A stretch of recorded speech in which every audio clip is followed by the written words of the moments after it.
Today I'd like to share some things with you for getting to know Surah Qiyama, the 75th surah of the Quran. This remarkable surah begins with two oaths. One about Allah swears by the day of resurrection, the day of standing. And the next he swears by the blameworthy self. There's a lot that can be said about these two things, the guilty self.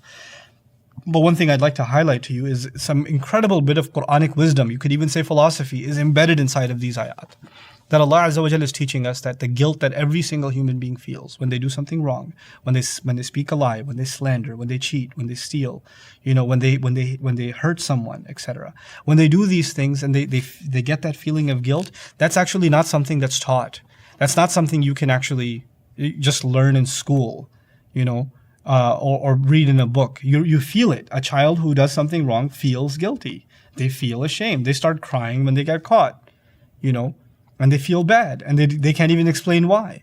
This is something Allah put inside the nature of the human being, and now we're learning its purpose. Its purpose is actually to serve like an alarm, like this thing inside you that went off that's telling you, this thing you did, you're going to pay for later.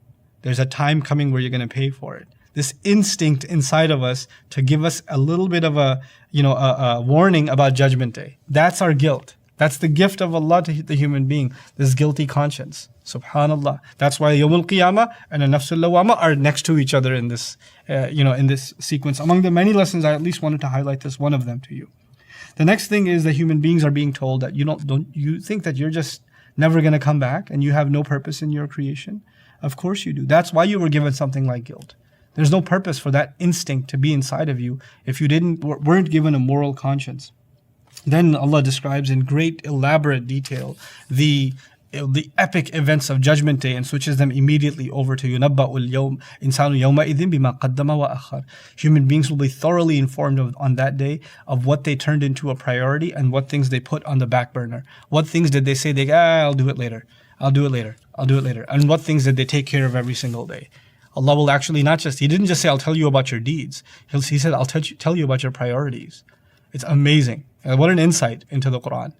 And by the way, when people, they don't have the right priorities and they feel guilty, yeah, I know I should, but that's why the guilt is in the beginning and then messed up priorities later on. Because these are naturally what people experience. Then the surah takes this strange break.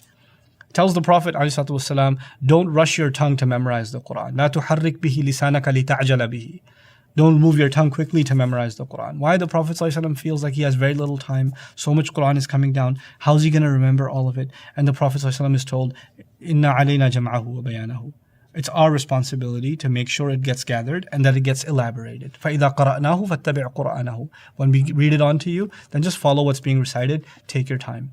This is actually a very powerful lesson because the Prophet ﷺ is rushing to do good and he's being told, take your time.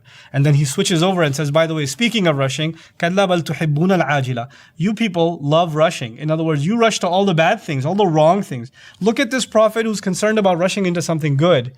And you people, because life is short. He doesn't know how long he has and he wants to acquire as much Quran as he can and retain it. And yet here you are rushing into one kind of entertainment, one kind of indulgence, one kind of sin, into another, into another, into another. There's a direct sharp contrast in rushing, that's being made. وَتَذَرُونَ الْآخِرَةِ. And you put aside the afterlife.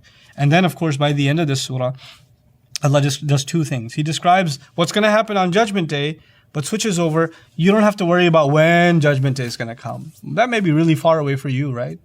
Because, it's not here today or tomorrow. Allah knows. But one thing you have to worry about is when your death is coming. So He describes death in some of the most epic language you'll find in the entire Quran. وَالْتَفَّتِ السَّاقُ بِالسَّاقِ. الْتَفَّتِ السَّاقُ بِالسَّاقِ in Arabic is used when a camel is walking in the desert and it gets exhausted and all the water inside of it is run out and its legs intertwine and it falls. Like its legs lock into each other and they fall. The moment of death, a person is walking, his legs intertwine and he tips over. Allah is also describing through this image a man at his deathbed who's rubbing his legs together in pain. And nobody can tell why he's doing that and how much pain he's experiencing. وَظَنَّ أَنَّهُ الْفِرَاقِ. And he realizes that's the time to say goodbye. That's the parting. وَالْتَفَّتِ السَّاقُ بِالسَّاقِ. So now this, at that moment, he realizes what are the realizations a person is going to get at that hour. He says, فَلَا صَدَّقَ وَلَا صَلَّى. he didn't realize, he didn't accept the truth, and he didn't pray. One thing you look back and say, I didn't do. Subhanallah. May Allah not make us of those who, when that time comes, we look back and say, I didn't pray. May Allah make us people of prayer and make this Ramadan the one that changes our lives for the rest, for the better. Barakallahu li wa lakum. Assalamu alaikum wa rahmatullahi wa barakatuh.